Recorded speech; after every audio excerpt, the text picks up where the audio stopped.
नमस्कार। देश के सवाल में आपका स्वागत है। मैं हूं मनोज मनु। कुछ दिनों पहले अमेरिकी लड़ाकू विमान B-2 बॉम्बर ने यमन में हूतियों के खिलाफ तबाही मचाई थी। अब इजराइल ने हूतियों की कमर तोड़ दी। इजराइल की सेना ने लाल सागर में अपने सबसे बड़े दुश्मन हूतियों के खिलाफ ताबड़तोड़ हमले किए, जिसमें सना अंतर्राष्ट्रीय हवाई अड्डा और पश्चिम तट पर 3 बंदरगाह भी शामिल हैं। इजरायली अधिकारियों ने पुष्टि की है कि वायुसेना ने यमन में अब तक का सबसे बड़ा हमला किया है। बताया गया है कि ऑपरेशन में 100 से ज्यादा लड़ाकू विमानों ने यमन में तबाही मचाई है। सवाल है कि क्या हमास, हिजबुल्लाह, सीरिया में असद के बाद अब यमन में हूतियों को नेस्तनाबूद कर देगा इजराइल? इतना ही नहीं, दुनिया भर में कहा जाने वाला है कि इसके बाद इजराइल का प्लान ईरान है। माफ कीजिए, इजराइल का प्लान ईरान है और उसी प्लान के जरिए अब इजराइल कई सारे संकेत देने जा रहा है। याद कीजिए, 1 अक्टूबर को ईरान ने इजराइल पर बैलिस्टिक मिसाइलों से हमला किया था। करीब 180 से ज्यादा मिसाइल से हमला किया गया। उस वक्त इजराइल ने कहा था कि हम इसका मुंह तोड़ जवाब देंगे, और इजराइल ने अब मुंह तोड़ जवाब दे दिया। नेतन्याहू की कसम, ईरान में 3H की लेकर रहेंगे दम। 3H कौन? 3H मतलब हिजबुल्लाह, H मतलब हमास और H मतलब हूती। तो मैं आपको एक नक्शे के जरिए समझाना चाहता हूं कि आखिर क्या स्थिति है और क्या स्थिति नहीं। गौर से आप देखिए कि आखिर हमास, हूती और हिजबुल्लाह की स्थिति क्या है। क्यों इजराइल ने यह तय कर लिया है कि वो अब इसे छोड़ने वाला नहीं है। ये एक नक्शा है जो इजराइल के दुश्मन हैं 3H, वो नक्शे पर देखिए कहां पर है। ये देखिए, ये है लेबनान, यहां हिजबुल्लाह है, फिलिस्तीन जो कि हमास का गढ़ माना जाता है, और ये वो इलाका है, ये है यमन, ये हूती का गढ़। ये आतंकी लड़ाके हैं और इन आतंकी लड़ाकों की नाक में दम कर रखा है अब इजराइल ने। सीरिया में जो हुआ वो आपने देखा। अब कौन कौन है देखिए, लेबनान में हिजबुल्लाह है और हिजबुल्लाह के नेता के तौर पर देखिए, फिलिस्तीन में हमास है, और यहां पर अगर आए तो ये हूती है। और अब अगला टारगेट क्या है?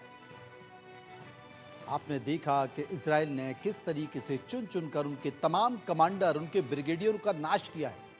तो अब जो इजराइल के 3 दुश्मन हैं, इन 3 दुश्मन, जो 7 दुश्मन हैं इजराइल के, उन 7 दुश्मन में अभी मैंने 3 का जिक्र किया, 3H का जिक्र किया, हूती, हमास और हिजबुल्लाह का। अब 7 दुश्मन कौन है देखिए आप। सीरिया में शिया लड़ाके, सीरिया की हालत क्या की है आपने देखा, सबने देखा कि इजराइल ने सीरिया को एक तरह से तबाह कर दिया है। वहीं आप देखिए लेबनान, हिजबुल्लाह, हमास, गाजा में हमास है, हमास की स्थिति भी वही कर दी गई है, और इराक में शिया लड़ाके हैं, और ईरान में इजराइल के विरोध का नेतृत्व लगातार ईरान करता रहता है।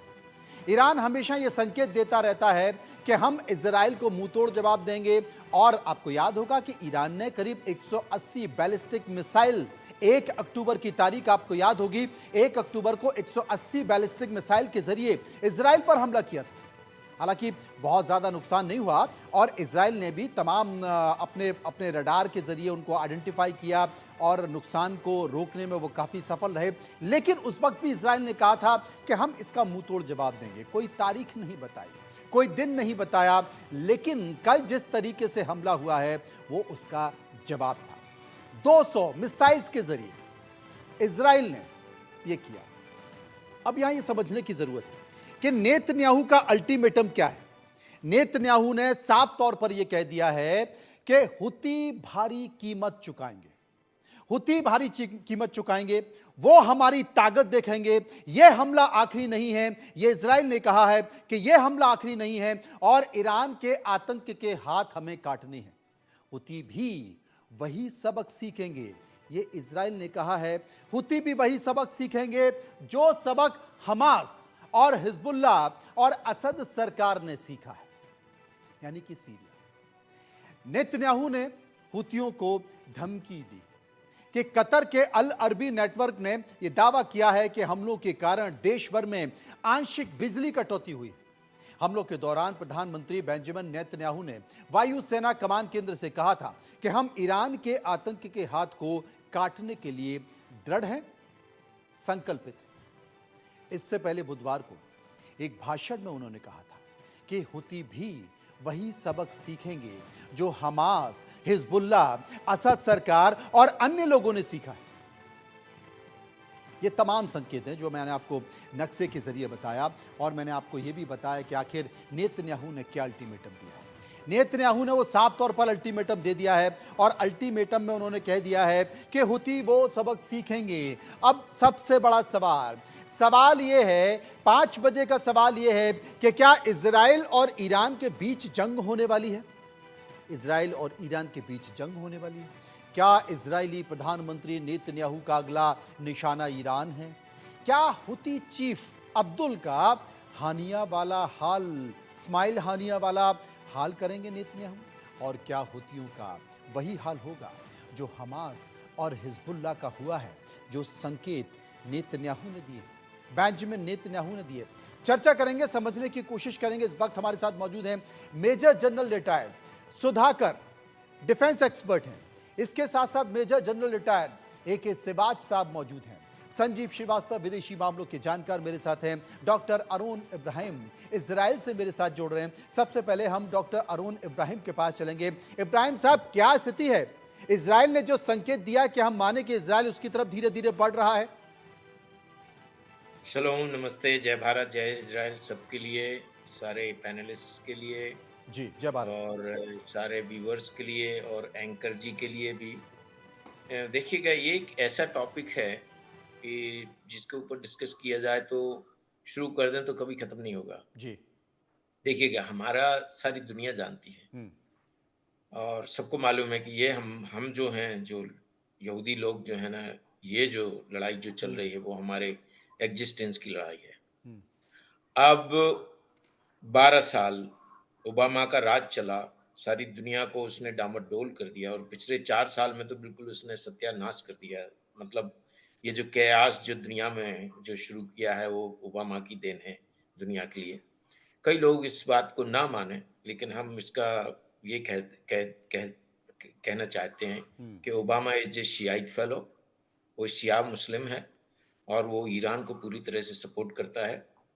और 6-7 बिलियन डॉलर्स, 250 बिलियन डॉलर्स का एक शॉर्ट में हम बता रहे हैं आपको। ये इनकी टेंटिकल्स जो हैं, ये ऑक्टोपस है और इसकी भुजाएँ हैं, ये सब जगह फैला दी हैं इसने। हम्म। Iraq, Houthi, Hamas, Hezbollah.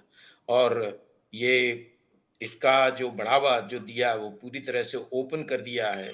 Blinken नहीं, ब्लिंकन को नहीं पहले कहेंगे, ओबामा, बाइडेन और ब्लिंकन इन लोगों ने मिल के ईरान को इतनी फ्रीडम दे दी कि आप जो कुछ करो वो करो। अच्छा, अब आप आ जाते हैं, अब एक्जिस्टेंशियल चाहे आप युद्ध कह लो, चाहे झगड़ा कह लो, चाहे लड़ाई कह लो, वो हम लोग लड़ रहे हैं। और ये हमारे एक्जिस्टेंस के लिए नहीं है। ये जितने भी नॉन मुस्लिम जो दुनिया है, उसके एक्जिस्टेंस की लड़ाई है ये। हम्म। और हम लोग इसको लड़ रहे हैं और अभी तक काफ़ी इसका इसका क्रिटिसिज़्म हो चुका है। कई लोग तो ये कह रहे हैं कि ये इज़राइल जो है ना, ये वॉर्स जो है ना वो हार गया है। जी नहीं, बिल्कुल नहीं। इज़राइल ने सारी दुनिया को बता दिया कि चाहे हमारे साथ कोई है या नहीं है। और ये देखिएगा, ये कोई एडोल्फी कोई कॉरिडोर है इजिप्ट में, वो पूरा का पूरा झगड़ा जो युद्ध हुआ वो इज़राइल ने अकेले ने लड़ा वो। हम्म। बाइडेन के कहने के बावजूद भी हिजबुल्लाह को अटैक किया अकेले, जबकि वो उस टाइम ट्रम्प का ये जो है ना रिजल्ट नहीं आया हुआ था। अब तो हम लोग काफ़ी मतलब ट्रम्प जो हैं वो बहुत ही ज़्यादा प्रो इज़राइल हैं, बहुत ही ज़्यादा प्रो जूइश हैं। उनकी लड़की ने जूडाइज़्म को भी वो किया है, उन्होंने उसमें कन्वर्जन लिया है। तो मतलब जो हमारी जो स्ट्रॉन्ग टाई है मिस्टर ट्रम्प के साथ, वो एक बहुत अच्छा रिज़ल्ट देगी, नॉट ओनली फॉर इज़राइल, सारी दुनिया के लिए। हर जगह वॉर्स खत्म हो जाएँगे, सब इकोनॉमी फ्लरिश होगी, सब लोग शांति से रहेंगे। तो अब देखिएगा, अब आगे का थोड़ा-सा भविष्य के बारे में भी हम 2 शब्द कहेंगे कि अब जैसे कि आप कह रहे हो अब कि आपके वक्तव्य में ये कहा हुआ है क जी, कहा है आपने कि अब जी। ये वॉर ज़्यादा होगा या देखिएगा, हिज़्बुल्लाह खत्म हो गया है, असाद खत्म हो गए हैं। इसके बाद अब बचता है ईरान, जो ऑक्टोपस का जो हेड है ना, वो बचा हुआ है। अब और इस हेड के पास एक मतलब ये ऐसा सुना गया है, काफ़ी स्टैटिस्टिक्स ऐसी बताती हैं कि ये न्यूक्लियर वेपन को बनाने के बहुत ही पास में है और अगर ये बना लेते हैं, तो ये इज़राइल के लिए प्रॉब्लम नहीं होगी, ये सारी दुनिया के लिए प्रॉब्लम होगी। वो सारी दुनिया को ब्लैकमेल करेगा ईरान और फिर किसी को सुख से नहीं रहने देगा। तो इसके लिए ये जो है ना अब आगे का हो सकता है कि एक टीम वर्क हो जाए अमेरिका के साथ। यूरोप तो इज़राइल के बहुत बुरी तरह से अगेंस्ट है। मतलब डॉक्टर अरुण आपका ये कहना है कि ये जो भी खेल रचा गया है, ये अमेरिका के द्वारा रचा गया है और उसकी नहीं, नहीं, नहीं। पैदाइश है ये सब। नहीं, नहीं, अमेरिका को आप जनरली मत लीजिए। जी। अमेरिका के 12 साल 8 साल ओबामा के और 4 साल बाइडेन के, वो जो ये जो है ना, ये जो कॉम्बिनेशन जो बना था, ये बहुत खतरनाक बना था और इसी की वजह से सारी दुनिया हर चीज़ डामाडोल हो गई। कोई सुख से नहीं रह रहा है। कितनी संजीव किलिंग्स हो श्रीवास्तव गई। मेरे साथ हैं, मैं उन्हीं के पास चलूंगा। संजीव जी, जिस बात का जिक्र डॉक्टर अरुण कर रहे हैं, वो ये कह रहे हैं कि आप ये देखिए ओबामा और बाइडेन का जो कॉम्बिनेशन है, उसके बाद पूरी दुनिया में एक तरह से हलचल पैदा हो गई। सब एक दूसरे से लड़ रहे हैं, आतंकवाद के नाम पर एक देश दूसरे के ऊपर हमला कर रहा है। अमेरिका पूरा यूक्रेन को नाटो देशों का दम दे रहा है और रूस के खिलाफ वहां युद्ध हो रहा है। यहां पर जिस तरीके से इजराइल के वो साथ खड़ा हुआ है और वो कहता है कि आपको जो करना है वो करिए, हम आपके साथ खड़े हुए हैं, साथ होने का एक संकेत भी देता है। लेकिन जिस तरीके से जो बातें की जा रही हैं कि आखिर ईरान को बढ़ावा किसने दिया, आज ईरान और उसके आसपास आतंकवादी संगठन पनप रहे हैं या पनपे थे, चाहे वो हिजबुल्लाह हो, हमास हो, अब यूती ने नाक में दम कर रखा है, इसके पीछे है कौन? देखिए मनोज जी, मैं डॉक्टर अब्राहम की हर एक बात से पूरी तरह से सहमत हूँ। और मेरा भी ऐसा मानना है कि इजराइल अपने अस्तित्व की लड़ाई लड़ रहा है। इजराइल के ऊपर 7 अक्टूबर 2023 को हमास नामक आतंकी संगठन ने सबसे बड़ा आतंकी हमला किया था और एक दिन के अंदर ही 1200 से भी ज्यादा लोगों की निर्मम हत्या कर देना, जिसमें महिलाएं, बच्चे, बुजुर्ग सभी शामिल थे और सैकड़ों लोगों को बंधक बना के रखना। जाहिर है कि ये हमास का जो आतंकी कृत्य था। और ये जो लड़ाई है और ये जो हमला है वो हमास ने किया था और इसराइल उसे लगातार रिस्पॉन्ड कर रहा है। मनोज जी, हमने ये देखा है कि ये जो इसराइल ने जब 7 अक्टूबर के बाद से अपनी आतंकवाद के विरुद्ध युद्ध को शुरू किया, उसके बाद से हिजबुल्लाह और हुती नामक आतंकी संगठनों ने भी इसराइल को लगातार टारगेट करने का कार्य किया ताकि इसराइल अपने इस आतंकवाद के विरुद्ध युद्ध से डिस्ट्रैक्टेड हो जाए और वो हमास के विरुद्ध ज्यादा बड़े सफलता को न अर्जित कर सके। लेकिन इसराइल का जो संकल्प, इसराइल का साहस और इसराइल की जो ये लड़ाई है, वो उसने बहुत ही शानदार तरीके से लड़ी है। हमास को उसने पतन के कगार पर पहुंचा दिया है। ये सच है कि कुछ जो बंधक हैं इसराइल के अभी भी उनकी कैप्टिविटी में है, लेकिन वो दिन दूर नहीं कि हमास को उनको रिलीज करना पड़ेगा। उनके पास कोई चारा नहीं है। राष्ट्रपति ट्रंप ने आने से पहले उनको चेतावनी दे रखी है कि मेरे शपथ ग्रहण के पहले ही आप उन्हें रिलीज कर दें, नहीं तो बहुत बड़ी कीमत जो बचा खुचा हमास का तंत्र है उसको भी चुकानी पड़ेगी। जी। दूसरा, हिजबुल्लाह को भी इसराइल ने हमास के पतन के बाद टारगेट किया क्योंकि हिजबुल्लाह भी लगातार हमास के समर्थन में कार्रवाइयां कर रहा था और हिजबुल्लाह का जो चीफ हसन नसरुल्लाह भी मारा गया और इस हिजबुल्लाह को काफी कमजोर और भयाक्रांत करके इसराइल ने रख दिया है। उसकी शक्ति काफी कमजोर पड़ चुकी है और उसका आपने परिणाम देखा कि सीरिया में जो हिजबुल्लाह असाद को सपोर्ट किया करता था वो सपोर्ट उसे नहीं मिला और असाद का भी पतन हो गया। तीसरा, अब अगला जो निशाना इसराइल का है वो हम यमन के हूती आतंकी है और यमन के जो हूती आतंकी हैं उनका भी वही हश्र होने जा रहा है जैसा कि हमास और हिजबुल्लाह का हुआ है। ये मैं स्पष्ट रूप से देखता हूँ। यमन के हूती आतंकियों के द्वारा न सिर्फ इसराइल को टारगेट किया गया बल्कि पूरे रेड सी रीजन को, बाब अल मंडेब, गल्फ ऑफ एडन को, वहां पर शिपिंग को लगातार बाधित करने का कार्य किया गया है और ये पूरा अंतर्राष्ट्रीय समुदाय इससे प्रभावित है। मेरा ऐसा मानना है कि इसराइल की ये जो लड़ाई है वो आतंकियों के खिलाफ एक किया जाने वाला काइनेटिक एक्शन है और जैसा कि अब्राहम साहब ने कहा, और मैं यहाँ पर अब्राहम एकॉर्ड्स का जरूर जिक्र करना चाहूंगा कि अब्राहम एकॉर्ड्स के तहत राष्ट्रपति ट्रंप के पिछले कार्यकाल के दौरान जो क्रिश्चियन, ज्यूज और मुस्लिम्स के बीच में एक संवाद की प्रक्रिया शुरू की गई थी, जो इजराइल का जो रीजनल इंटीग्रेशन प्रोसेस चल रहा था, जो पीस प्रोसेस चल रहा था, जिसे कि हम नॉर्मलाइजेशन की प्रक्रिया भी कहते थे, उसको ये जो आतंकी संगठन है तीनों के तीनों वो उसको बाधित करने के लिए उन्होंने ये कार्रवाइयां की। और जाहिर है कि उसके पीछे ईरान का जो पूरी शह है, ऑक्टोपस का जो हेड, जैसा कि उन्होंने कहा, बिल्कुल है। और मेरा ऐसा मानना है कि ये जो साजिश इजराइल को आइसोलेट करने की, इजराइल के अस्तित्व पर खतरा पैदा करने की थी, जाहिर है कि इजराइल ने उसके विरुद्ध सबसे बड़ी लड़ाई लड़ी है। और आप देखिए तो भारत इजराइल के आतंकवाद के विरुद्ध इस युद्ध में उसके साथ खड़ा है। विश्व के अन्य जो जिम्मेदार लोकतांत्रिक राष्ट्र हैं, बिल्कुल आपने सही कहा कि तमाम विश्व के ऐसे जिम्मेदार राष्ट्र हैं जो इजराइल के साथ इस ऑपरेशन में खड़ा हुआ, और इजराइल ने भी साफ कह दिया कि अब बारी हिजबुल्लाह खत्म है, हमास खत्म है, लेकिन अब बारी हुती की है। यमन के जो आतंकी हैं हुती, अब बारी उनकी है, और कल जो हमला हुआ इसका संकेत है। लेकिन शिबाज साहब के पास मैं चलूंगा। शिबाज साहब, मैं आपसे ये पूछना चाहता हूं कि 27 सितंबर को लेबनान की राजधानी बेरूत में जो हमला हुआ था, उसमें हिजबुल्लाह के नेता नसरुल्लाह और अब्बास की मौत हुई थी। अब ईरान यह मानता था कि भाई हम इजराइल के खिलाफ लड़ने में हमेशा हमारी मदद हमास करता था, हिजबुल्लाह करता था, और जब उनके कमांडर, उनके नेता मारे गए तो वो करे तो क्या करे, उसे संकेत तो देना पड़ेगा। संकेत इस बात का देना पड़ेगा कि भाई आपके साथ, आपके कहने पर जो दूसरों पर हमला करते थे, आज अगर उनको इजराइल चुन चुन कर मार रहा है तो आप चुप के बैठे हैं। और जो अक्टूबर की घटना का जिक्र संजीव जी कर रहे हैं, जब बड़ा हमला किया था ईरान ने बैलिस्टिक मिसाइलों के जरिए, करीब 1200 लोगों की मौत हो गई थी।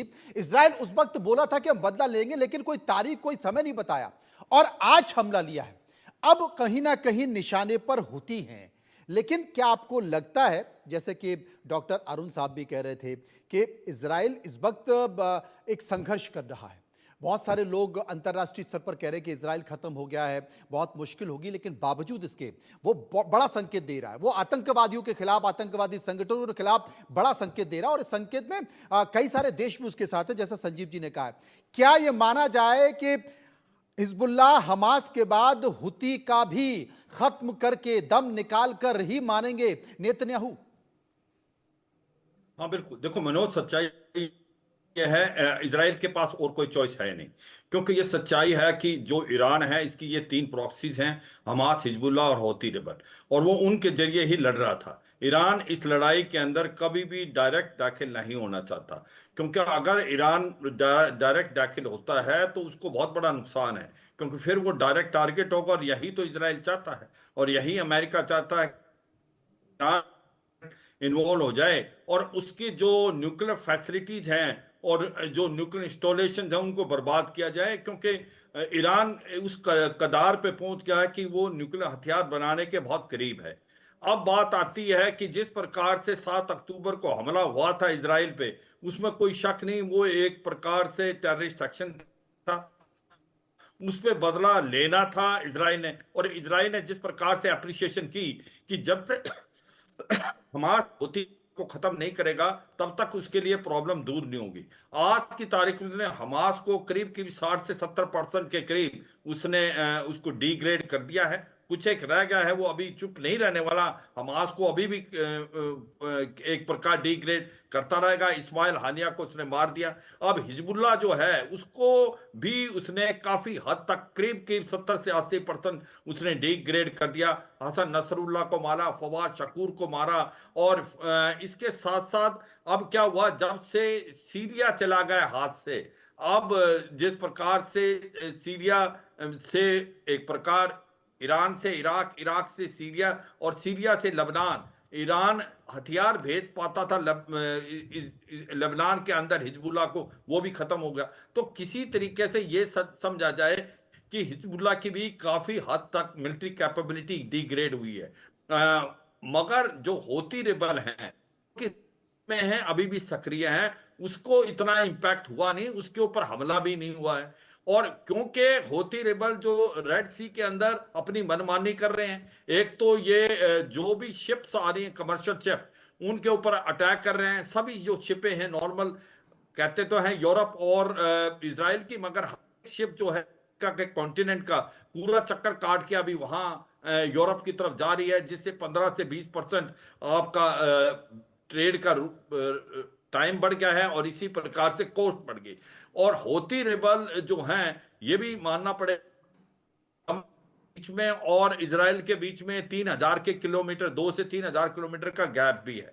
तो इसको बर्बाद करना बहुत जरूरी है, नहीं तो ये सक्रिय रहेगा रेड सी में। तो इसको कैसे बर्बाद किया जाए? तो इसी प्रकार से जो इजराइल है वो अपने मिसाइल, अपने रॉकेट, अपने ड्रोन, प्लस जो कि अमेरिका के एयरक्राफ्ट कैरियर ग्रुप हैं, जिस प्रकार से यूएसएस रोनाल्ड रीगन और यूएसएस रूजवेल्ट जो लगे हुए हैं रेड सी के अंदर, उनका जो एयरक्राफ्ट कैरियर की एक एयर पावर है उसका भी इस्तेमाल करके जो हमास है उसको और हिजबुल्लाह की तरह होत को भी बर्बाद करे। ये एक प्रकार से इसके लिए बहुत बड़ा इंपॉर्टेंट एक जो कारण है। अब वो हमला बड़े जोरों से हमास पे करेगा। अब आपका पॉइंट आता है कि ईरान के ऊपर हमला किया था इजराइल ने, और ईरान ने कहा था कि वो, क्योंकि उसको पलटवार करने के लिए क्या इंपॉर्टेंट है, क्योंकि उसकी एक डोमेस्टिक कंपल्शन है, वो दिखाना चाहता है कि वो डरपोक नहीं है। वो ये भी नहीं दिखाना चाहता अपने तीनों जो प्रॉक्सीज हैं, हिजबुल्लाह, होती और हमास की, वो डर गया। तो ऐसे में उसको कुछ तो करना है, मगर वो भी जानता है कि अगर वो कुछ ज्यादा करता है इजराइल पे, तो फिर इजराइल जो है अगला पलटवार जो करेगा वो बहुत ही पुख्ता होगा ईरान पे, और वो उसकी न्यूक्लियर फैसिलिटी पे हो सकता है, क्योंकि अभी तक उसने वो नहीं किया है अमेरिका के कहने पे, और ना उसके जो ऑयल एनर्जी सेक्टर है उसको बर्बाद किया। तो मुझे लगता है ईरान इसको अवॉइड कर रहा है, अवॉइड कर रहा है। तेल के ठिकानों पर अब तक हमला नहीं किया गया है। सुधाकर जी मेरे साथ मौजूद है। सुधाकर जी मेरे साथ मौजूद है। सुधाकर जी, जिस तरीके से 200 मिसाइल्स के जरिए हमला किया गया है, ये सैन्य ठिकानों पर हमला किया गया है, सैन्य ठिकानों पर हमला किया गया है, और उसके जो सैन्य अड्डे उन पर हमला किया गया है। हालांकि ईरान की तरफ से यह कहा गया कि बहुत ज्यादा नुकसान हमें नहीं हुआ है, हमने बहुत सारा बचाव भी कर लिया है, लेकिन इजराइल की ओर से संकेत कहा गया है कि ये हमने जवाब दिया है, ये हमारा जवाबी हमला है, और ऐसे हमले जवाबी जारी रहेंगे, क्योंकि हमारे ऊपर जो देखेगा हम उसे नेस्त नाबूद कर देंगे।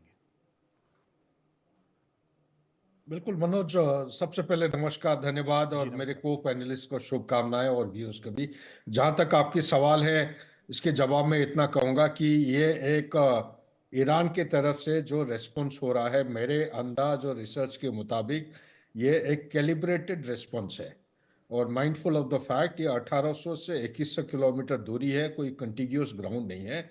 सबसे बड़ी डिफरेंस हमें समझना पड़ेगा, जैसे जनरल शिवाद साहब ने कवर किए हैं और बाकी पैनलिस्ट भी, येमेन एक ऐसा जगह है जो कि करीब करीब 1800 से 2200 किलोमीटर दूरी पे इजराइल का डिस्टेंस है। और येमेन के बारे में मिलिट्री इंस्टॉलेशन का जो जानकारी है, इजराइल के पास उतना गहरा जानकारी नहीं है जैसे उनके पास हमास और हिजबुल्लाह के पास था, या उनका मोसाद एजेंसी बड़े स्पेसिफिक इंटेलिजेंस दिया करते थे। आज के दिन में जो भी कुछ हमले हुए हैं, आज जैसे सुबह से काफी लगातार रिपोर्ट आ रहा है, इन्होंने काफी जोरदार मल्टीपल फ्रंट से उन्होंने अटैक किया है हुतीज के खिलाफ। ये ज्यादातर सिविलियन टारगेट्स के ऊपर हुए हैं, मिलिट्री टारगेट्स के ऊपर नहीं है। जहां तक आपका जो केंद्र बिंदु है आपके सवाल में, ईरान पहली बार ये 1945 सेकेंड वर्ल्ड वॉर के बाद मेरे अंदाज से ये पहली बार इजराइल के खिलाफ डायरेक्ट अटैक किया है मिलिट्री इंस्टॉलेशंस के ऊपर, वो भी बता के। पहली बार उन्होंने कोई एजेंसी के थ्रू खबर देने के बाद अटैक किया था, दूसरी बार भी कोई एजेंसी के थ्रू ये खबर देने के बाद बताया जाके अटैक किए हैं। ये इसका मतलब क्या है? इसका मतलब यह है कि Iran as a nation state, एक समय था जब पर्शियन जो एक देश हुआ करता था, विश्व का एक सुपर पावर हुआ करता था। अभी वही देश है। 79 के रिवॉल्यूशन के बाद, सैंक्शन के बावजूद, आज उनके पास आप पूछिए कोई भी किस्म का ड्रोन हो, ड्रोन मैन्युफैक्चर करने में माहिर है, मिसाइल मैन्युफैक्चर करने में काफी तेज है। इनके साथ कोलैबोरेटिव एफर्ट करने वाले चाइना है, रशिया है, नॉर्थ कोरिया है, और येमेन में हम जो देख रहे हैं, जो कॉम्प्लेक्स एनवायरनमेंट है, वहां पे रशिया का हाथ है या हथियार है, या चाइना के हथियार है, और नॉर्थ कोरिया की भी हथियार है। प्लस ईरान तो सपोर्ट कर ही रहा है सप्लाई चेन जो उसका मैनेजमेंट में। लेकिन मेन मुद्दा है, अगला जो लड़ाई होगा, इसकी जवाब ईरान के पास काबिलियत की हक होगा या नहीं, ये बहुत बड़ा एक्चुअली सवाल है जिसके जवाब देना बहुत मुश्किल है। लेकिन एक चीज मैं क्लैरिफाई करना चाहता हूं मनोज, अगर आप मेरे को इजाजत दें, जी प्लीज। कि इजराइल का, ठीक है आपने जो कुछ कहा बिल्कुल सही है, इनका ऑक्टोपस डॉक्ट्रिन का जो स्ट्रेटेजी है, ये स्ट्रेटेजी के अलावा और एक स्ट्रेटेजी है, इसको भूलना नहीं चाहिए, कि इजराइल को पता है कि चाहे आप हिजबुल्लाह को डेसिमेट कर रहे हो, या आप हमास का कर रहे हो, या अभी हुतीस को आप अभी बर्बाद करने जा रहे हो, ये 6 महीने 8 महीने के बाद फिर रीग्रुप होके, उनका आइडियोलॉजी कभी डेथ नहीं होता है, ये फिर रीग्रुप रीऑर्गेनाइज करके फिर उसका मुंह जो है शक्ल बाहर निकाल के दिखाएंगे। तो उनका एक कॉन्सेप्ट है, वो डॉक्ट्रिन है, उसको बोलते हैं माउ द ग्रास, मतलब घास का जो लॉन होता है, हर कुछ दिन के बाद जब तक तो माव नहीं करेंगे वो घास, जंगली घास निकलने लगते हैं, इसलिए माव दे ग्रास। कुछ समय के बाद फिर उनको पता है इनको फिर जमीन पे लाना है, घुटने पे टेकना है, और उनका अटैक इसी तरह विथ रेगुलर इंटरवल। आपने ये बड़ी बात कही है कि कुछ दिनों के बाद, 6 महीने के बाद, 8 महीने के बाद, 1 साल बाद ये फिर से पैदा हो जाएंगे और अपने संगठन को रीयूनियन करेंगे। डॉक्टर आरोन मेरे साथ मौजूद हैं। डॉक्टर आरोन, अमेरिका की तरफ से कहा गया है कि इजराइल हमले का जवाब ना दे ईरान, और जो भी हमला किया है इजराइल ने वो अक्टूबर में हमले का जवाब है। अब अगर ईरान हमला करता है तो हम फिर जवाबी कार्रवाई करेंगे और हम इजराइल के साथ रहेंगे। हम चाहते हैं कि लेबनान में, और जिस तरीके से गाजा में सीज फायर करने को, लेबनान और गाजा के बीच जो सीज फायर को करने की कोशिश है, उसके लिए हम तैयार हैं। तो ये जो अमेरिका की स्ट्रेटजी है, अमेरिका की रणनीति है, अमेरिका की कूटनीति है, इसके बारे में क्या कहेंगे? उनके इस स्टेटमेंट के बारे में आप क्या कहेंगे? देखिएगा, 20 हम लोग, इजराइल के लोग 20 जनवरी का बहुत ही उससे प्रतीक्षा कर रहे हैं, इस तारीख की जी, इस दिनांक की। हम बहुत उससे, ये जो स्टेट अभी भी, क्योंकि 20 तारीख तक ट्रंप जो है ना पूरी तरह से अपने एडमिनिस्ट्रेशन में नहीं, कोई भी कुछ नहीं कर सकते हैं। तो अभी देखिए, कुछ दिन पहले, ये क्या 2 दिन पहले की ये बात है कि पता नहीं, एक ऐसी खबर भी आई है हम लोगों के पास कि शायद जो हम लोग जो लड़ रहे हैं हमास के अगेंस्ट, वो एक अलग तरीके का, मतलब अलग हो सकता है वो वॉर, और अमेरिका जो है हमास से डायरेक्ट लड़ेगा। मतलब ये है, अगर इनकी 20 जनवरी तक अगर ये इनके जितने अमेरिकन हॉस्टेज और जितने भी और हॉस्टेजेस हैं, वो बंधक तो जो हैं, चेतावनी ट्रंप दे ही चुके। ट्रंप ने साफ तौर पर कह दिया है कि आप उनको छोड़िए, वरना फिर आप परिणाम भुगतने के लिए तैयार रहिए। हाँ, बिल्कुल। तो वही हम कह रहे हैं कि उसके पहले के जो भी स्टेट्समेंट जो आ रहे हैं, अभी कोई इजराइल के लोग मिस्टर नेतन्याहू उसके ऊपर कुछ भाव नहीं दे रहे, ताव नहीं दे रहे हैं। आप कुछ भी बोलते रहो, आपकी कोई वो नहीं है, कैपेसिटी नहीं है आपकी। मतलब एक, अगर अपन सीधे साधे लफ्जों में अगर कहें, तो इनकी अब कोई औकात नहीं रही है कुछ किसी भी तरह का इजराइल को इंस्ट्रक्ट करने का या थ्रेट करने का, कि भाई आप हमारी बात नहीं मानोगे तो भाई पूरे जो जो जो डॉल्फी, वो जो इजिप्ट वाला जो कॉरिडोर है, वो इजराइल ने अकेले लड़ा।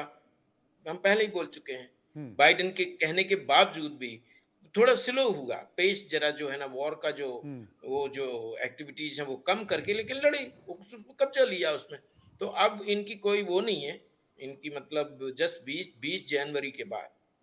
अब देखिए किस तरह से क्या होता है कि अगर अमेरिकन आर्मी पूरी तरह से एक्टिव हो जाती है या इजराइल के साथ लड़ती है, एक ये स्ट्रेटजी है। दूसरी स्ट्रेटजी ये है कि अगर आप लोग ज्यादा हुतीस की, अगर हम लोगों को हुतीस का डर, हिजबुल्लाह का डर, सीरिया का डर सब खत्म हो गया एक तरह से। वो एक बात और है कि अगर ये एक्शंस अगर नहीं लिए जाते, तो नेतन्याहू जो है ना पहले से ही बहुत उसमें खड़े हुए हैं, मतलब एक बहुत क्रिटिकल स्पॉट पे थे। अब थोड़ा सा जरा जनता उनको पसंद करने लगी है कि हाँ भाई चलो ठीक है। और ये जो है ना नेतन्याहू अपनी तरफ से नहीं कर रहे हैं। हिजबुल्लाह को इन्होंने सबको, इनका हिजबुल्लाह का पूरा टॉप ब्रास खत्म कर दिया। और सीरिया तो खैर अपने आप ही, उसमें कोई, अब सीरिया में जितनी भी सीरिया के जो इन्होंने जो कब्जा करके रखा हुआ था, वो पूरा जो है हरमोन माउंटेन है, वो एक स्ट्रेटेजिक, उस पर एक बहुत इंपॉर्टेंट जगह है हमारे लिए। अब वो इनकी सीरिया की हिम्मत नहीं होगी उस तरफ, हमारी तरफ आंख उठा के देखने की। हुतीस की कोई है ही नहीं है औकात। इनफैक्ट आई एम सॉरी, ये वर्ड्स हम यूज करते नहीं है असली में, लेकिन अगर अगर अब इसके बाद ईरान ज़्यादा एक्टिव रहा अगर हुतीज़ को सपोर्ट करने में, तो फिर फाइनली ये होगा कि इज़राइल और अमेरिका पहले तो इनका न्यूक्लियर फैसिलिटीज़ जो है ना वो ख़त्म करेंगे और इसके बाद इनका जो भी इंफ्रास्ट्रक्चर है वो ख़त्म होगा। एक बात और एक बहुत अच्छी एक आशा की किरण जो है ना 2-3 दिन पहले हमें देखने को मिली जी। कि उनके ईरान के जो नए मंत्री जो नए राष्ट्रपति आए हैं, उन्होंने ये जो स्कार्फ वाला जो मैटर है ना, वो पूरी तरह से सॉल्व कर दिया है। हुँ। मतलब अब लड़कियाँ वहाँ फ्री रह सकती हैं। तो ये भी हो सकता है इनडायरेक्टली और डायरेक्टली कि वहाँ पे एक और लॉबी काम कर रही है ईरान के एडमिनिस्ट्रेशन के लिए कि जो सीरिया में हुआ है, वो ईरान में हो जाए। अपना साँप भी मर जाए और लाठी ना टूटे। ये बहुत सारे लाठी की संकेत तो जो निकल कर आ रहे हैं, लेकिन संजीव जी, जिस बात का ज़िक्र डॉक्टर आरून कर रहे थे, मैं उसी को आगे बढ़ाता हूँ। और जिस तरीके से अमेरिका ने भी कहा है, क्या ये मान लिया जाए कि 20 तारीख के बाद, ट्रंप के शपथ लेने के बाद परिस्थितियां बदलेंगी? नंबर एक।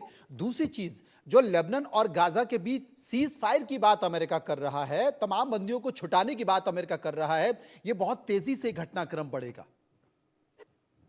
जी देखिए, डोनाल्ड ट्रंप के आने के बाद मेरा ऐसा स्पष्ट रूप से मानना है कि इजराइल को और बड़ी ताकत मिलेगी। वैसे मैं यहाँ स्पष्ट कर दूं कि यूनाइटेड स्टेट्स ऑफ अमेरिका में चाहे कोई भी एडमिनिस्ट्रेशन क्यों ना हो, डेमोक्रेटिक हो, रिपब्लिकन हो, इजराइल के साथ उनका जो सिक्योरिटी जो अलायंस है वो बहुत ही रोबस्ट है, बहुत ही गहरा है।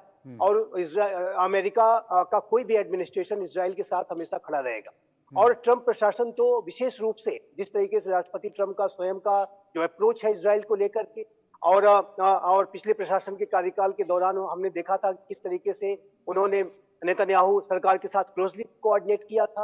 अपने एम्बेसी को भी उन्होंने जेरूसलम शिफ्ट किया था और अनेक ऐसे कदम लिए थे। तो जाहिर है कि ये जो इजराइल को बहुत बड़ी ताकत मिले जा रही है। 20 जनवरी का हर एक जो इजरायली नागरिक इंतजार कर रहा है। मैं अब्राहम साहब की भावनाओं को समझ सकता हूँ, लेकिन एक बात बहुत स्पष्ट है कि राष्ट्रपति डोनाल्ड ट्रंप और प्रधानमंत्री बेंजामिन नेतन्याहू का ये जो कॉम्बिनेशन है दो नेताओं का, ये हूती के लिए और हमास यदि बंधकों को नहीं छोड़ता है या जो भी अन्य आतंकी कोई ऐसी गतिविधि करते हैं तो उनके लिए डेडली साबित होने जा रहा है।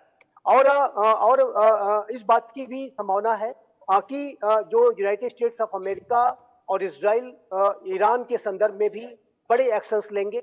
और जाहिर है कि अमेरिका हो या इजराइल हो, उनकी मूल मंशा की अगर बात करें तो वो अवश्य चाहते हैं कि वहां पर रिजीम चेंज हो, वहां पर एक प्रोग्रेसिव सरकार आए, जैसा कि 1979 के इस्लामिक जो सो कॉल्ड इस्लामिक रिवॉल्यूशन था उसके पहले का जो के शासन था ईरान में, जैसे लोग स्वतंत्रता के साथ रहा करते थे, महिलाएं जिस स्वतंत्रता के साथ रहा करती थी, वेस्टर्न ड्रेसेस पहनते थे और एक सभ्य समाज की तरह से रहते थे। जाहिर है कि उसी तरीके का एक रिजीम इजराइल और अमेरिका चाहते हैं। लेकिन वो जो रिजीम चेंज का जो एक लक्ष्य है वो किस तरीके से हासिल होगा। दूसरा, ईरान का जो न्यूक्लियर प्रोग्राम है जो कि पूरे मिडिल ईस्ट रीजन के लिए एक बहुत ही बड़ा संकट बन सकता है। इजराइल के लिए तो अस्तित्व का संकट, इजराइल उसको अपने लिए देखता है और वो है भी। तो ऐसे में जो उसका न्यूक्लियर प्रोग्राम है ईरान का, उसको कैसे डिग्रेड किया जाए, उसको कैसे उसको कमजोर किया जाए। और ईरान के बारे में जो रिपोर्ट्स आ रही हैं कि वो न्यूक्लियर वेपन्स को बनाने के काफी कमजोर के नजदीक पहुंच गया है। तो अगर ऐसी कोई स्थिति या ऐसी कोई इंटेलिजेंस डोनाल्ड ट्रंप एडमिनिस्ट्रेशन को, बेंजामिन नेतन्याहू एडमिनिस्ट्रेशन को मिलती है तो जाहिर है कि जो ईरान के जो न्यूक्लियर इंस्टॉलेशंस है वो डायरेक्ट हमले की जद में आएंगे और वो इस तरह की कार्रवाई ट्रंप और नेतन्याहू की का जो डेडली कॉम्बिनेशन है वो कर सकता है। और ईरान जाहिर है कि इसकी वजह से भारी दबाव में पहले से ही है। ईरान के जो प्रॉक्सीज हैं वो एक के बाद एक खत्म होते जा रहे हैं, चाहे वो हमास हो, हिजबुल्लाह हो, असाद हो, और उसके अलावा अब हुती का नंबर है। तो ये स्पष्ट रूप से ईरान के लिए बहुत ही ज्यादा संकट का आने वाला समय है। और मेरा ऐसा मानना है कि जो डोनाल्ड ट्रंप ईरान के प्रति भी बहुत, अमेरिका का अगर सीधे ईरान से द्विपक्षीय संबंधों की बात करें तो पिछली बार मनोज जी आपने देखा था कि उन्होंने ईरान को पूरी विश्व की अर्थव्यवस्था से काट दिया था। एक मैक्सिमम प्रेशर कैंपेन ईरान के विरुद्ध चलाया था और ईरान अपने ऑयल की सप्लाई नहीं कर पा रहा था। और जाहिर है कि इसी तरीके का एक बड़ा जो अभियान डोनाल्ड ट्रंप एडमिनिस्ट्रेशन ईरान के विरुद्ध चलाने वाला है। और कासिम सुलेमानी को हम नहीं भूल सकते कि डोनाल्ड ट्रंप के ऑर्डर पे ही कासिम सुलेमानी को बगदाद में अमेरिका के ड्रोन्स ने ढेर कर दिया था। तो ट्रंप प्रशासन ईरान के प्रति पहले भी बड़े सख्त कदम उठा चुका है, जिसमें टारगेटेड मिलिट्री स्ट्राइक्स भी सख्त शामिल कदम थी। उठा चुका है और एक सख्त चेतावनी भी दे दी गई है कि ईरान ने जो हमला किया उसका जवाबी हमला देने की कोशिश ना करें। और लेकिन डर है, भय भी है, इसलिए इजराइल और इराक ने भी अपने एयर स्पेस बंद कर दिए हैं। लेकिन मैं सुधाकर जी के पास चलूंगा, उसके पहले एक बार मैं सिवाज साहब से पूछूंगा। सिवाज साहब, जिसका जिक्र कर रहे थे अरुण साहब कि जब ये आप कितनी देर रोक पाएंगे आगे जाकर, यही बात सुधाकर जी ने की, आगे जाके कुछ दिनों बाद फिर ये खड़े हो जाएंगे, फिर अपने संगठन को मजबूत करने लगेंगे, कहीं ना कहीं से इनको रसद मिलने लगेगी, कहीं ना कहीं से इसको मजबूती मिलने लगेगी। यही तो कारण है कि दशकों से ये तमाम आतंकी संगठन लगातार अपने वजूद पर बने हुए हैं और कोई ना कोई देश इनको सपोर्ट करता रहता है अपने राजनीतिक फायदे के लिए। हाँ मनोज, हाँ इस बात में कोई दम नहीं कि ये अभी इनको खत्म कर दो दोबारा फिर हो जाएंगे। क्या इसका मतलब ये है इनको खत्म ही ना किया जाए? ये सच्चाई आप इसका कोशिश मतलब ये है करेंगे कि इनको जड़ से खत्म किया जाए, तो इतना आसान नहीं है, इतना आसान नहीं है जो आप बात कर रहे हो। ये बाकी भी लोग कह रहे हैं और यही तो इजराइल ने कहा। इजराइल ने कहा कि अगर आप इसकी मिलिट्री कैपेबिलिटी को डिग्रेड कर देते हो तो कुछ आने वाले समय में ये सिर नहीं उठा पाएगा, जैसे सांप का फन काट देते हो, और बाद में जब आएगा फिर आप तैयार रहो। मतलब यह है कि कुछ खामियां गलतियां तो इजराइल ने भी की है ना, जिस प्रकार से हमास ने सिर उठाया, हिजबुल्लाह ने सिर उठाया और होती ने भी। तो ये सच्चाई है, एक सिग्नेचर मिलता रहा, उसके ऊपर कार्रवाई नहीं हुई। और जिस प्रकार से गाजा पट्टी में हमास एक प्रकार सक्रिय हुआ, ये खबर तो मोसाद के थ्रू इजराइल के पास थी। टनल डिफेंस तो एक दिन में नहीं बनती ना। टनल डिफेंस आप देखें जिस प्रकार से गाजा पट्टी में बनी है और लबनान में बनी है, उसको बहुत टाइम लगा है। मगर इसको देखते हुए दो तीन बातें हैं जो बहुत इंपॉर्टेंट है। एक तो इंपॉर्टेंट यह है कि डोनाल्ड ट्रंप जब 20 तारीख को आते हैं, वाकई इसका इंपैक्ट होगा, क्योंकि डोनाल्ड ट्रंप का रवैया ईरान को लेके बहुत सख्त है। और इसी प्रकार से उसने वार्निंग दे दी हमास को कि अगर आपने जो बंदियों को नहीं छोड़ा 20 जनवरी से पहले, तो इसका इंजाम भुगतने के लिए आप तैयार रहो।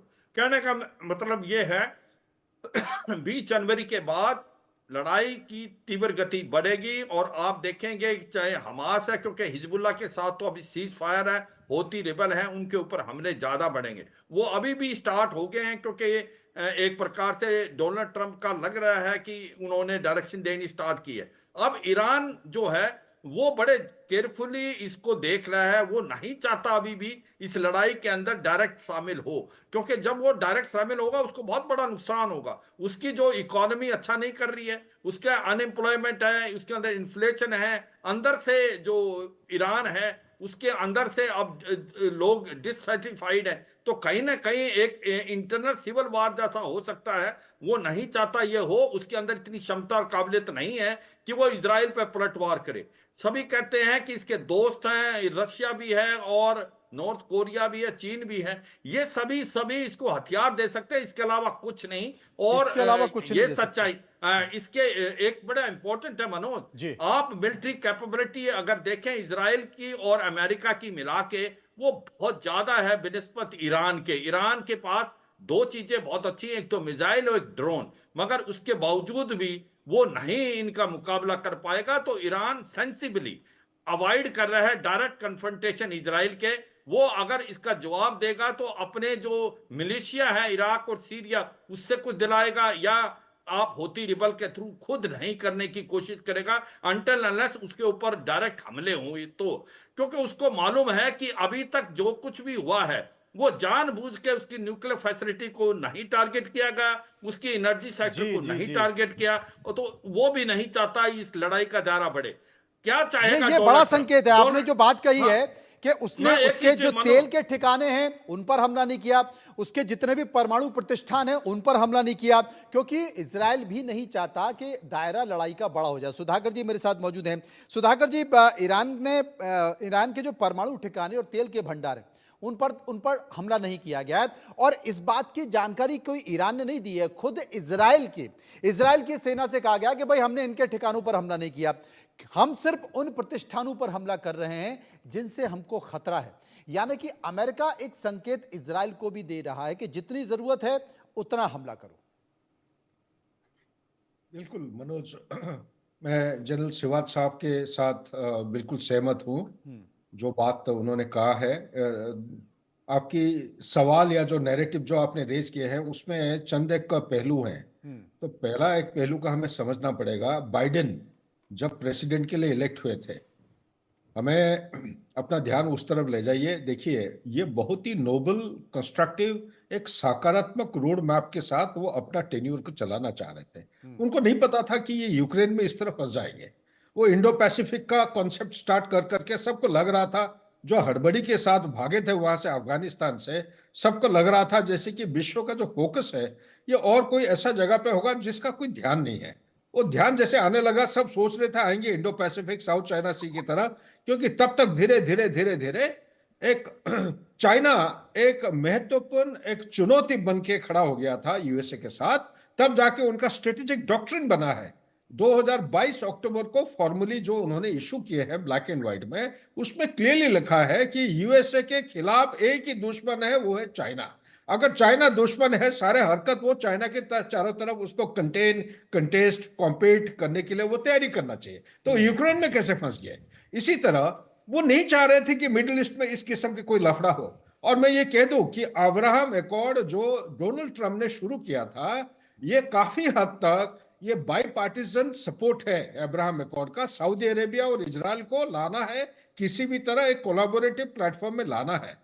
लेकिन बात और कुछ है जो हमें एक्चुअली नजर नहीं आ रहा है। वो बात है कि ये सारे पॉलिटिकल लीडरशिप क्वालिटीज और ओरिएंटेशन के पीछे ऐसा कोई एक आर्किटेक्चर खड़ा है जो सब कुछ ड्राइव कर रहा है। क्या पता है 20 जनवरी के बाद हो सकता है डोनाल्ड ट्रंप भी अपना मन बदल दे। क्या पता है कि लड़ाई का जो रफ्तार है यूक्रेन की तरफ बंद ना हो के बढ़ते जाए। तो ये जो कंटिजेंसी प्लानिंग है, इनको कौन कर रहा है? मेरे विचार के मुताबिक आज के दिन में पूरा विश्व में अगर आप टॉप 10 डिफेंस इंडस्ट्री को लेते हैं, टॉप 10 में से टॉप 6 जो है वो यूएसए के हैं। ये डिफेंस इंडस्ट्री जो है, जिसको आप डीप स्टेट कहते हैं या कोई भी नाम से बोलिए, इनका होल्ड काफी जबरदस्त है, तगड़ा है।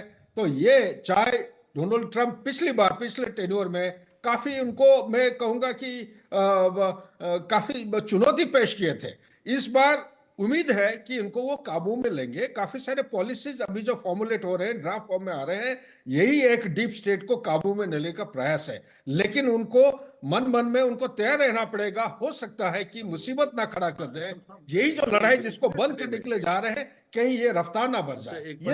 ये तमाम सारी आशंका हैं, ये तमाम सारी आशंकाएं जो लगातार दिखाई देती है। मैं संजीव श्रीवास्तव जी के पास चलूंगा।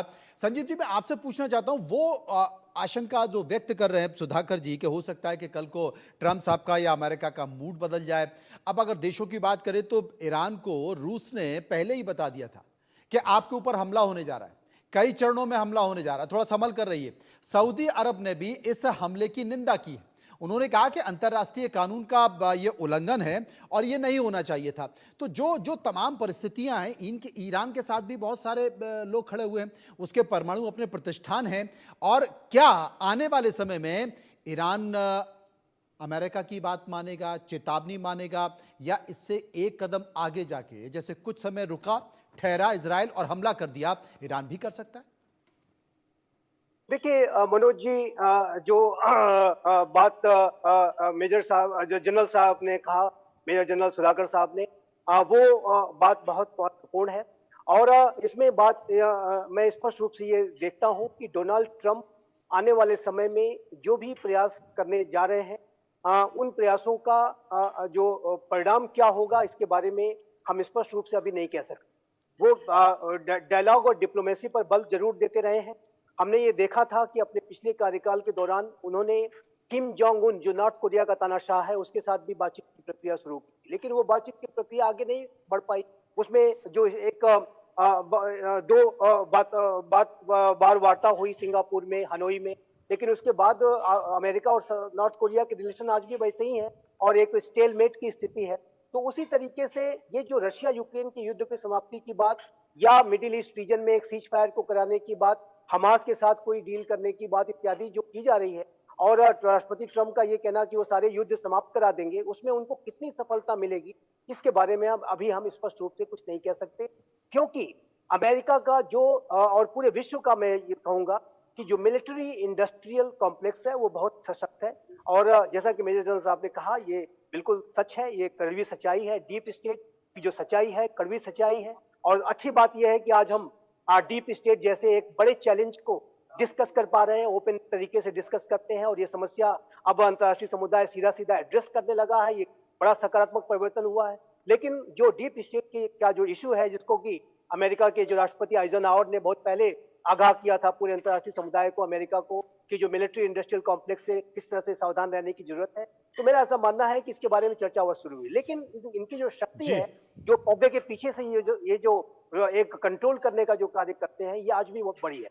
और ऐसे में डोनाल्ड ट्रंप के ऊपर भी ये प्रयास जरूर करेंगे वहां अमेरिका का जो डीप स्टेट है, कि वो जो युद्ध को शांत वगैरह कराने का ये जो प्रयास कर रहे हैं, उसमें वो बहुत ज्यादा उनको सफलता न मिले, इस बात की ये बड़ी बात है कि उनको बहुत ज्यादा सफलता न मिले, क्योंकि जिस डीप स्टेट की बात आप कर रहे थे, जिस हथियारों की लॉबी की, डिफेंस लॉबी की बात कर रहे हैं, वो क्या ऐसे ही शांत रहने वाली है?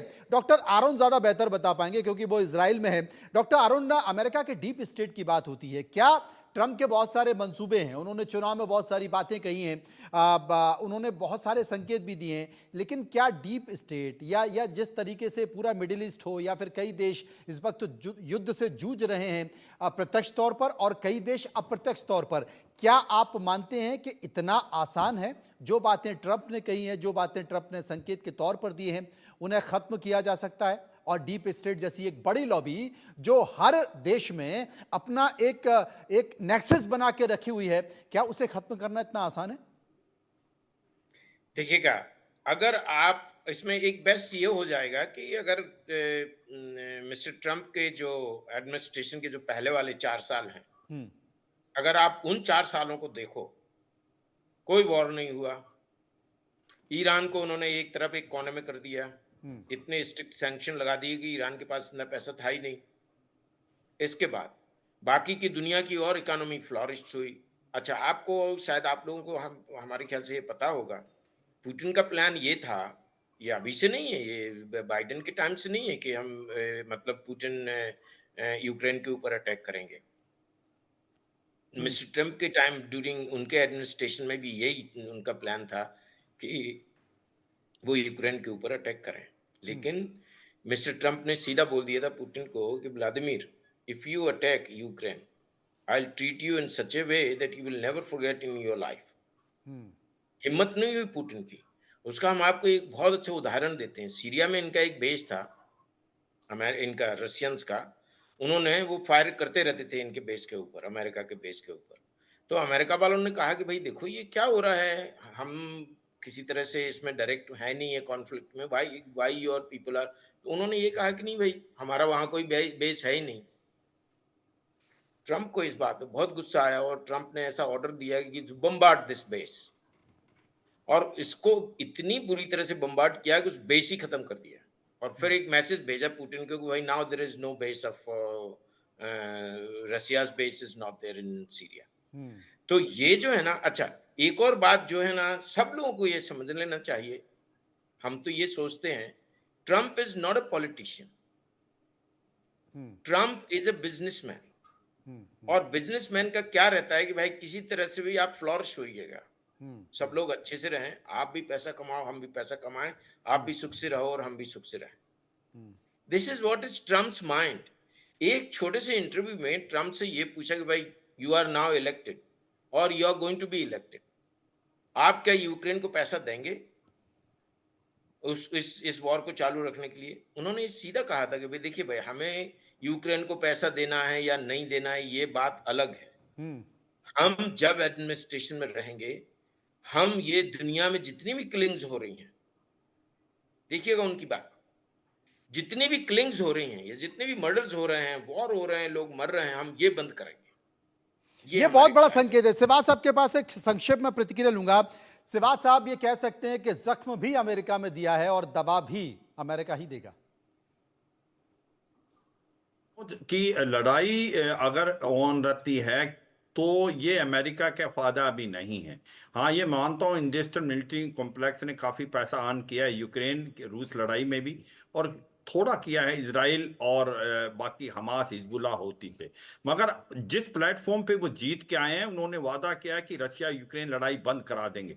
तो हो सकता है 24 घंटे में नहीं, पर काफी देर के, काफी नजदीक के टाइम में बंद होगी। अब आप अमेरिका को क्या फायदा है, अमेरिका रिकंस्ट्रक्शन करेगा यूक्रेन की, तो उसके अंदर उसकी इन्वॉल्वमेंट होगी, तो उसको तो कोई नुकसान नहीं। मुझे लगता है डोनाल्ड ट्रंप का फोकस चीन की तरफ होगा। डोनाल्ड ट्रंप मिडिल ईस्ट से अब अपने नजर को इतना नहीं रखना चाहते, वो फोकस करेंगे अभी इंडो पैसिफिक के लिए, ताइवान की तरफ और चीन पे। उसका ध्यान ज्यादा प्रेशर नहीं रहेगा रूस में, और वो कहीं ना कहीं रशिया यूक्रेन लड़ाई को बंद कराने की कोशिश करेंगे, गिव एंड टेक करके। यूक्रेन को अगर मदद नहीं की तो यूक्रेन लड़ नहीं सकता, इसमें कोई शक नहीं। तो ये सच्चाई है। ये कहते हैं एस्केलेट बिफोर डी एस्केलेट, इसका मतलब एस्केलेशन बिफोर डी एस्केलेशन। ये लड़ाई का दायरा बढ़ा रशिया यूक्रेन का, और ये सोच के कि 20 जनवरी के बाद हो सकता है कोई सीज फायर हो, जितना इलाका आप जीत और सकते वो हो बोल भी जीतें। चुके हैं, वो बोल भी चुके हैं कि हाँ, वो बोल लेबनान भी और चुके हैं। गाजा के बीच तो सीज फायर कराने की यही पूरी कोशिश करेंगे, और बहुत सारे संकेत भी इस दिशा में निकल कर आएंगे। और पूरे विश्व को इंतजार 20 तारीख का है, तब जबकि ट्रंप शपथ लेंगे, और शपथ लेने के बाद मिडिल ईस्ट में किस तरह के संकेत होंगे, इंडो पैसिफिक में किस तरीके से चीजें घटती हैं, तमाम तस्वीरें निकल कर आती हैं, इसके लिए इंतजार करना पड़ेगा। बहुत बहुत शुक्रिया करूंगा सभी लोगों का जो मेरे साथ इस चर्चा में मौजूद रहे।